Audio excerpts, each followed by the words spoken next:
Le maréchal du Tchad Zébitno, président de la République, Aregaï N'Djamena, cet après-midi rentre de Brazzaville au Congo où il assistait à la célébration officielle du 80e anniversaire de l'appel historique du général de Gaulle du 18 juin 1940. Le maréchal du Tchad a été accueilli à sa descente d'avion par le ministre d'État, ministre et secrétaire général de la présidence de la République, Azepam Debeu, quelques membres du gouvernement, ceux du cabinet de la présidence et le maire de la ville de N'Djamena étaient également de l'accueil.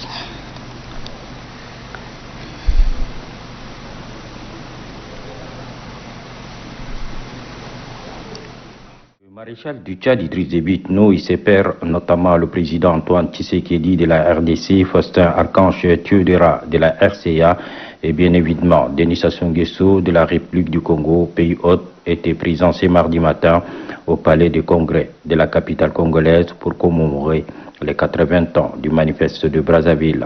C'est de cette ville que le 26 octobre 1940, le général de Gaulle créera le Conseil de défense de l'Empire, premier organe de gouvernement de la France libre. Et c'est de là que débuta la longue marche pour la libération de la France. À Brazzaville, outre la présence des chefs d'État précités, il y avait eu la présence du ministre français de l'Europe et des Affaires étrangères, Jean-Yves Le Drian, la secrétaire générale de l'Organisation internationale de la francophonie, Louise Mushikiwabo, du chef du gouvernement camerounais, de la première ministre du Gabon, ainsi que d'autres sommités étrangères et congolaises. Brazzaville est fière et honorée d'accueillir cet important événement, situera le maire de l'ancienne capitale de l'Afrique équatoriale française, pour planter le décor de cette cérémonie qui revisite une page essentielle de l'histoire commune entre la France et ses ex-colonies de cette partie de l'Afrique. Plusieurs autres allocutions ont marqué cette cérémonie d'ouverture de ce colloque international présenté sous le thème « De Gaulle et Brazzaville, une mémoire partagée entre la France, le Congo et l'Afrique ». Tous ont salué le leadership, le courage et les symboles de résistance qu'incarnait le général de Gaulle et la participation des troupes du Tchad, de la RCA, du Cameroun, du Congo et du Gabon à la libération de la France des griffes nazies.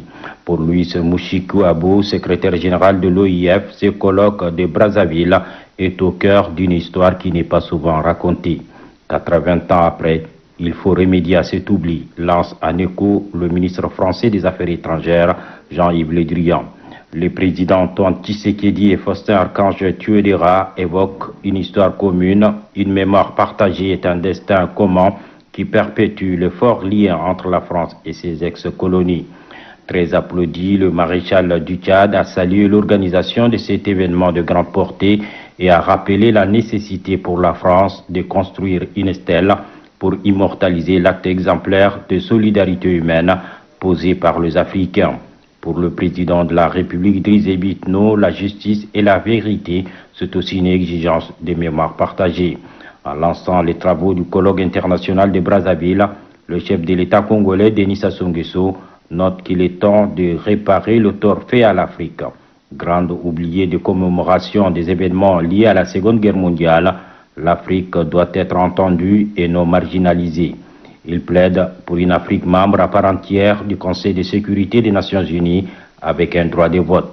Nous sommes fiers de notre passé des nations dignes, conclut-il son discours, lançant officiellement les travaux du colloque international de Gaulle et Brazzaville, une mémoire partagée entre la France, le Congo et l'Afrique. En commémorant cet événement de considérable portée, nous célébrons une histoire partagée. C'est pourquoi je ne peux rendre hommage aux Africains pour leur sublime épopée sans saluer la mémoire de cet homme qui a su poser à Brazzaville en 1940, au-delà des controverses historiques, les prémices de la décolonisation. En plus, bien plus, il a su tracer les sillons d'une coopération dynamique entre les pays de l'Afrique francophone et la France. Je vais bien sûr nommer le général de Gaulle.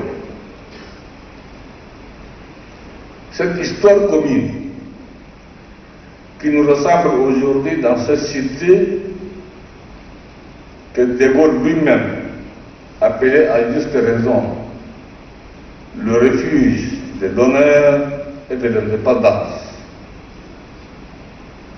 de la France, doit éveiller ce sentiment que le destin de la France et des pays d'Afrique francophone est intimement lié. Cette communauté de destin ne doit ni s'éroder, ni perdre son sucre. Sa sève, qui se régénère sans cesse, doit continuer à nourrir les relations entre nos deux parties. La route des temps nouveaux, pour reprendre encore les propos du général de Gaulle, doit toujours être rectiligne et nous n'avons aucunement le droit de réorienter la trajectoire. La route des temps nouveaux, ce sont les acquis de cette indépendance que l'on doit jalousement préserver, car c'est bien l'indépendance qui a fait éclore les génies de nos peuples et libérer leurs forces émancipatrices. La route des temps nouveaux, c'est la paix, la sécurité et la stabilité qui doivent être nos préoccupations de tous les instants, car ce sont ces valeurs qui conditionnent le développement économique et la prospérité sociale. Distingués invités, mesdames et messieurs, en parlant de sécurité et de stabilité, je voudrais insister sur la question du terrorisme, qui est l'expression la plus achevée de l'obscurantisme. Aujourd'hui, la situation sécuritaire dans de nombreux pays d'Afrique francophone, notamment le Sahel, plus que jamais préoccupante. L'insécurité et l'instabilité duent essentiellement à la persistance des attaques terroristes ne cesse de prendre de l'ampleur jusqu'à là insoupçonnée. Mener une lutte contre le terrorisme dans cette vaste étendue du Sahel est un défi majeur à relever. Il est donc urgent